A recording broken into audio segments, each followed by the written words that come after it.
Aba, Mr. Paulo Avellino palaban dahil isang dating aktor na nalink sa kanyang present girlfriend na si Kim Chiu ay umaaligid, no? Ano nga ba ang kanyang rason kung bakit pilit na umaaligid at pilit na nagpapapansin ng aktor na ito para kay Kim? So yun ang ating pag-uusapan maya-maya lang po. At ngayong araw, ito na pag-usapan natin kasi muling naging laman ng usap-usapan ng social media at mundo ng showbiz sina Kim Chiu, Paulo Avellino at ang dating karelasyon nito na si Mr. Gerald Anderson.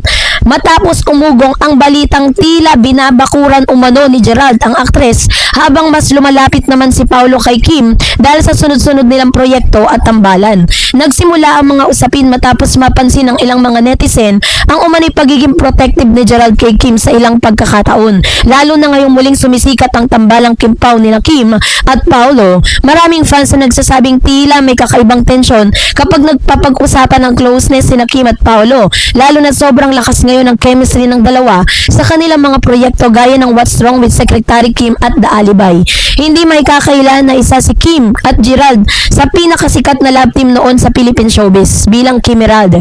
Milyon-milyong fans ang sumusubaybay sa kanilang tambalan mula pa noong Pinoy Big Brother Teen Editions ay naging matagumpay rin ang kanilang mga serye at pelikula gaya ng Till My Heart Aches and At Tayong Dalawa. Kaya kahit matagal nang hiwalay ang dalawa, marami pa ring netizen ang hindi makalimot sa naging relasyon nila.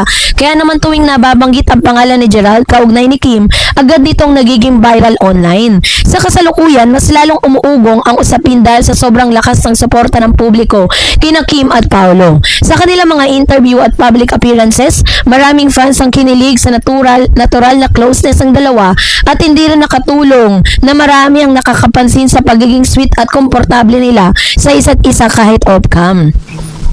Ayon sa ilang netizen, tila may silent reaction umano si Gerald habang mas lalong umiinit ang tambalan ni Kim at Paulo. Ang iba ay nagsasabing baka hindi raw komportable ang aktor sa sobrang lapit ngayon ng dating nobya bago sa leading man ito. Ngunit, hanggang ngayon wala namang direktang payag si Gerald tungkol dito. Lumakas pa ang intriga ng may ugnay ang pangalan ni Gerald sa bagong seryeng Blood vs. Duty na siyang pumalit sa time slot ng The Alibay ni Kim at Paulo. Dahil dito ay may ilang fans na gumawa ng sari-sariling interpretasyon at nagsabing tila may kompetisyon sa pagitan ng mga fandom. Sa social media, makikita na hati ang opinyon ng publiko. Ang ilan ay naniniwalang wala namang masama kung magiging protective si Gerald kay Kim dahil minsan silang naging malapit sa isa't isa at para sa kanila, natural lamang na magkaroon pa rin ng concern ng isang tao sa dating naging mahalaga sa kanyang buhay. Ngunit, mayroon din nagsasabing dapat ay hayaan na lamang ni Gerald si Kim na maging masaya sa kasalukuyan nitong buhay at career. Ayon sa ilang fans, matagal nang nakamove on ang aktres at malinaw naman na masaya ito ngayon sa tambalan nila ni Paulo. Hindi rin may kakailan na malaki ang impact ng Kim Pao tandem sa entertainment industry ngayon. Simula nang magsama sila sa mga projects, sunod-sunod ang tagumpay ng kanilang mga serye at endorsement. Marami rin ang nagsasabing mas mature at natural ang chemistry nila kumpara sa ibang love teams ngayon. Ayon sa ilang entertainment observers, malaking dahilan kung bakit kinikilig ang publiko kina Kim at Paulo ay dahil pareho silang mahusay umarte at may natural na connection sa harap ng kamera. Bukod dito, marami rin ang umahanga sa pagiging gentleman ni Paulo kay Kim sa kanilang mga guesting at interviews. May mga netizen na nagsasabing tila mas kalmado at secure si Kim ngayon. Samantalang si Gerald naman ay nananatiling isa sa mga respetadong aktor sa industriya. Sa kabila ng mga inintrigang ikinakabit sa kanya, patuloy pa rin ang kanyang trabaho sa telebisyon at iba pang proyekto. Kilala rin siya sa kanyang pagiging aktibo sa Philippine Coast Guard, auxiliary at sa pagtulong tuwing may kalamidad. Gayunpaman, hindi may iwasan ng ilang fans sa gumawa ng mga haka-haka tungkol sa mga nararamdaman ni Gerald. May ilang mga lumang video at social media posts ang muling inuungkat online kung saan napag-uusapan ang dating relasyon nila ni Kim. Sa Reddit at iba pang online forums, may mga fans na nagsasabing baka protective ex lang si Gerald at wala namang mali siya dito. Ang iba naman ay naniniwalang gawa-gawa lamang ito ng mga fans upang dagdagan ang excitement ng Kim Pao fandom. Sa totoo lang, malaking bahagi kasi ng showbiz culture sa Pilipinas ang pagbuo ng intriga at love triangle issues. Kapag may dalawang artistang sobrang sikat bilang love team, hindi may iwasan na magkaroon ng mga kwento tungkol sa selosan kaibigan, kompetisyon o dating relasyon. Para sa ilang observers, maaaring wala namang totoong alitan sa pagitan ni Gerald at Paulo at pareho silang profesional at matagal na sa industriya at kaya malamang ay wala silang personal na problema sa isa't isa. Ngunit dahil sa matinding suporta ng kanilang fans, mabilis pa rin lumalaki ang simpleng usapan online. Marami rin ang pumupuri kay Kim dahil sa paraan niya ng pag-handle ng intriga. Sa halip na magsalita tungkol sa mga issue, mas pinipili ni Kim na mag-focus sa trabaho at magpasalamat sa suporta ng mga fans. Sa isang mensahe niya sa social media tungkol sa The Alibay, sinabi niyang maayos ang lahat at kontrolado ang sitwasyon ng kanilang proyekto. Ayon pa sa ilang fans, ito raw ang dahilan kung bakit mas lalo nilang minamahal si Kim dahil sa kanilang pagiging profesional at positibo. Ayon po sa ilang fans, ito raw ang dahilan kung bakit mas lalo minamahal ni Kim or minamahal si Kim dahil sa kanyang pagiging profesional at positibo kahit maraming intriga sa paligid. So, habang tumatagal, mas lalong lumalakas ang suporta ng publiko kina Kim at Paulo. May successful world tour sila na inabangan ng maraming fans na naging successful, no, na napakalakas. Samantalang marami rin ang nagsasabing panahon na upang tigilan ang pag-uugnay kay Gerald sa mga bagong kabanata ng buhay ni Kim. Di ba nga kung mapapanood po ninyo doon po sa It's Showtime kapag napag-uusapan yung ex talagang todo hindi maganda yung nagiging expression ni Miss Kim Chiu, which means na ayaw niya na talagang ma-relate kung sakasakali mang totoo ang mga bali-balitang ito na parang gumagawa ng eksena si Gerald para mapalapit ulit kay Kim.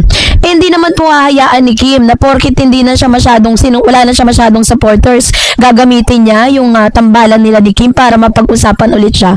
Kung mapapansin niyo lahat ng mga project ni Gerald, hindi naman ganun kabonggang resulta Samantalang ang Kim Pao, nag-world tour, 'di ba? Nagkaroon lang sila ng concert doon, 'di ba? Very successful, sold out ang mga tickets. Nagkaroon sila ng mga serye na pinalabas online, pinalabas sa Free TV, successful. Kasi nga 'di ba, parang si Kim kasi very genuine siya sa kanyang mga fans.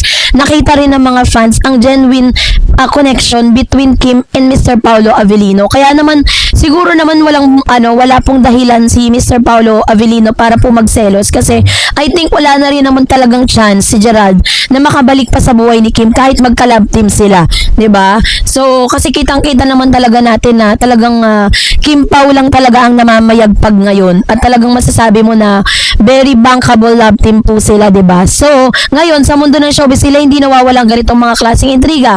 Habang may mga fans na patuloy na kinikilig sa Kim Pao tandem, mayroon ding mga hindi maiiwasang balikan ng nakaraan nila ni Kim at Gerald. Sa uli, ang totoo lamang nakakalam ng estado ng kanilang relasyon si Kim, Paulo at Gerald mismo. Maaring bahagi lamang ito ng intriga at interpretasyon. Kasi ako po naniniwala ginagawa ni Gerald to para lang mapag-usapan siya. Kasi para lang po nakunawa ng lahat, si Gerald po ay red flag. 'Di ba sa showbiz, yan ang kanyang tag, yan ang kanyang yan yung tag talaga siya, natatag siya bilang red flag na boyfriend. Dahil wala talagang nagtatagal sa kanya sa pagiging letter C niya. Alam niyo na 'yon. So, kaya naman Team Kim Pao pa rin tayo for the win. So, kayo po, anong yung saloobin para dito mag-comment kayo sa comment section. And that's it for today. For more videos, sa lahat po ng mga Kim Pao fans, lagi pong nag-aabang sa mga updates natin, dahil isang nakakakilig na balita po ang inilabas ni Miss Kim Chiu. Doon po sa kanya pong mga ganap nila doon po sa Canada, kung saan may meet the parent or meet the family na ba si Kim at si Paulo Avellino. Yan ang ating pag-uusapan maya-maya lang. But before that, if you haven't subscribed yet, eto na, let's talk about this one. Kasi hindi po napigilan ni Kim Chiu ang maging emosyonal matapos niyang muling makasama ang kanyang nakababatang kapatid na si John sa Canada. Ang reunion na ito ay nangyari kasabay ng pagdiriwang ng kanyang ika-36 na kaarawan, 36 na kaarawan. Aba, 36 years old na si Kim Chiu, kailangan na mag-asawa nito. At agad itong naging usap-usapan online dahil sa mga larawan at videos na ibinahagi ng aktres sa social media. Ngunit bukod sa pagiging touching ng kanilang family reunion, marami rin ang napansin na sa umano'y pagiging mas malapit ngayon ni Paulo Avellino sa pamilya ni Kim, dahilan upang mas lalong umugong ang mga haka-hakang seryoso na umano ang relasyon ng dalawa. Ayon pa sa mga ulat ng Gemini Network Entertainment, bumisita si Kim sa Edmonton, Alberta upang makita ang kanyang kapatid na matagal nang naninirahan sa Canada. 12 taon nang nakabase roon si John at mayroon na rin itong sariling pamilya at buhay sa ibang bansa. Sa Instagram post si Kim, kitang-kita ang kanyang emosyon habang ikinukwento kung paano niya naging nakikitang baby brother pa rin ang kapatid kahit na ito ay 31 taong gulang na ngayon. Sa kanyang mensahe, sinabi ni Kim na proud siya sa narating ng kanyang kapatid. Hindi raw niya lubos maisip kung gaano kabilis lumipas ang panahon dahil sa tila kailan lang ay bata pa ito. Kinuwento rin ng aktres kung paano naghanda ng espesyal na birthday dinner si John para sa kanya, kabilang ang lobster, terminador, shrimp, pasta at iba pang paborito niyang pagkain. Marami tuloy netizen ang natouch sa closeness ng magkapatid at sa simpleng family bonding nila sa Canada. Ngunit bukod sa reunion nila, of course, bilang pamilya, isa pang detalye na talaga namang nagpainit sa usapan online, ang umano'y pagsama ni Paolo. Eto na guys. Pagsama ni Paolo sa biyahe ni Kim. Sa ulat ng pangmasang Philippine Star, sinabing tila isinama umano ni Kim si Paolo upang ipakita or pakilala sa kanyang kapatid habang nasa Canada sila para sa kanilang mga show at personal na lakad. So dahil dito, lalo pong kinilig ang mga tagahanga ng tambalang Kim Pao. Para sa maraming fans, malaking bagay ang pagpapakilala ng isang babae sa kanyang pamilya, lalo na sa kapatid o magulang kasi meeting the family na. Ibig sabihin, kapag po pinakilala mo na kasi yan, ibig sabihin yan, abay, ibang level na talaga ang inyong relationship para ipakilala mo. Kasi once sa pinakilala mo yan sa pamilya mo, yung taong kasama mo, yung taong alam natin na nag-i-invest ka ng emosyon, 'di ba? Ano na yan, kumbaga, yung seryosohan na ito, mga kapatid. Ibig sabihin nito, seryoso na talaga itong mga to na talagang ipakilala na nila yung kanilang pamilya at mag-i-invest na sila ng time at emosyon dun sa mga taong ito, 'di ba? Ganun naman po yung mga kaganapan, So, na talaga namang kinakiligan, ng maraming fans. Kasi syempre, para sa maraming fans, malaking bagay ang pagpapakilala nun. Sa kultura kasi ng mga Pilipino, madalas itong ituring na senyales na espesyal ang isang tao at may malalim ng lugar sa buhay ng isang babae. Kaya naman maraming netizen ang nagsasabing tila hindi na simpleng on-screen partnership lamang ang namabagitan kina Kim at Paolo, Matatandaan na nagsimula ang matinding suporta ng publiko kina Kim at Paolo nang magsama sila sa Philippine adaptation ng What's Wrong with Secretary Kim. Marami agad nang nakapansin sa kanilang chemistry at natural na lambingan sa harap ng kamera.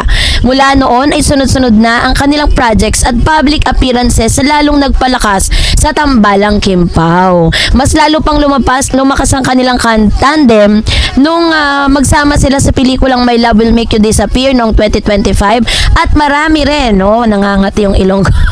Marami rin ang nagsasabi na mas naging mature at mas malalim ang chemistry nila sa proyekto. Dahil dito, dahilan upang mas maraming tao pang humanga sa kanilang partnership at naging matagumpay rin ang pelikula at nagkaroon ng malaking suporta mula sa fans sa Pilipinas at sa maging ibang bansa. Bukod kasi sa pelikula ay magsasama rin sila, si Kim at Paolo, nagkasama rin sila sa The Alibay kung saan muli silang pinakita ang kanilang matinding chemistry bilang leading man at leading lady. Dahil dito maraming fans ang nagsasabing hindi na imposible kung totoong may namamagitan na sa kanilang dalawa sa totoong buhay. So sa social media kasi samot-sari ang reaksyon ng lumabas matapos kumalat ang balitang tila ipinakilala na ni Kim si Paolo sa kanyang kapatid. Ibang level ito. May mga fans na nagsasabing ito na raw ang isa sa pinakamalinaw na senyales na seryoso na ang kanilang samahan. Para sa ilan, hindi basta-basta isinasama na sa family trip ang isang lalaki kung hindi ito mahalaga sa buhay ng isang babae, which is very true. May ilan naman nagsasabing maaaring malapit lamang talaga si Paolo sa pamilya ni Kim dahil sa matagal na nilang pagsasama sa trabaho at ayon sa ibang netizen ay posible ring normal na banding lamang ito dahil nasa kadata naman talaga sila sa serye ng show para sa mga Filipino community roon. Gayunpaman, hindi pa rin maiiwasan ng publiko ang kiligin sa ideyang mas lumalalim ang connection sa dalawa. Ako po'y naniniwala na talagang sinadya ni Paolo Avellino at ni Kim Chiu na talagang pumunta sila doon kasi in fact, kung talagang kahit naman po nandun po sila sa Canada, may tour sila doon. Kung ayaw ni Paulong sumama at ayaw ni Kim na ipakilala si Paolo, wala naman sila magagawa. Pero dahil nga espesyal at talagang ito po yung pinakamalinaw na senyales na seryoso na talaga ang kanilang samahan, kaya ginawa po yan ni Kim Chiu. Pero ang dami pa ring nagdududa, ano ba yan? Ano pa ba talagang mga ebidensya yung gusto nyong makita? Marami rin ang nakapansin na tila masaya at blooming ngayon si Kim. Matapos ang ilang controversy at heartbreaks na nakaraan, marami nagsasabing deserve ng aktres ang genuine happiness at kitang-kita raw sa kanilang aura ngayon ang pagiging relaxed at emotionally fulfilled. Para sa mga tagahanga ay malaking bagay ang makitang muli silang masaya at inspired. Tapos si Paolo naman ay patuloy ding hinahangaan dahil sa kanyang pagiging tahimik, gentleman at pribadong tao. Hindi siya madalas magsila tungkol sa kanilang personal na buhay, kaya lalong nagiging interesado ang publiko sa bawat kilos niya kasama si Kim. Kapag may simpleng interaction lamang sila online o sa public appearances, agad itong pinag-uusapan at binibigyan ng kahulugan ng netizen. At may mga observers din na nagsasabing tila natural ang closeness ni Kim at Paolo dahil pareho silang matured at pareho rin silang nakaranas ng ups and down sa kanilang personal na buhay. So dahil dito, maraming fans ang naniniwalang mas naiintindihan nila ang isa't isa kumpara sa ibang showbiz pairings. 'Di ba? So kasi sa mga nakikita naman natin sa kanila, walang duda talaga no na talagang yung understanding na meron po si Kim at si Paolo ay hindi na po basta-basta matitibag ng intriga. Ang dami pong mga intriga na dumadating sa kanila. Meron pong iniintriga si Paolo, meron din namang iniintriga si Kim, pero hindi po sila doon para magpa-distract, 'di ba? Kung ano man 'yung nasimulan nila, talagang tinatapos nila at alam natin ang ending niyan sa simbahan pa rin, 'di ba? So kayo ba ay talagang excited na ba kayo for the next part of Kim Pao? Ano ba ang susunod na kabanata between Kim and Paolo? Yan ang dapat nating abangan. So, kayo po, anong yung saloobin patungkol dito? Mag-comment kayo sa comment section. And that's it for today. For more videos and updates, please don't forget to like and subscribe. And please don't forget to follow my Facebook page, Dareds TV, and Dareds channel. God bless everyone!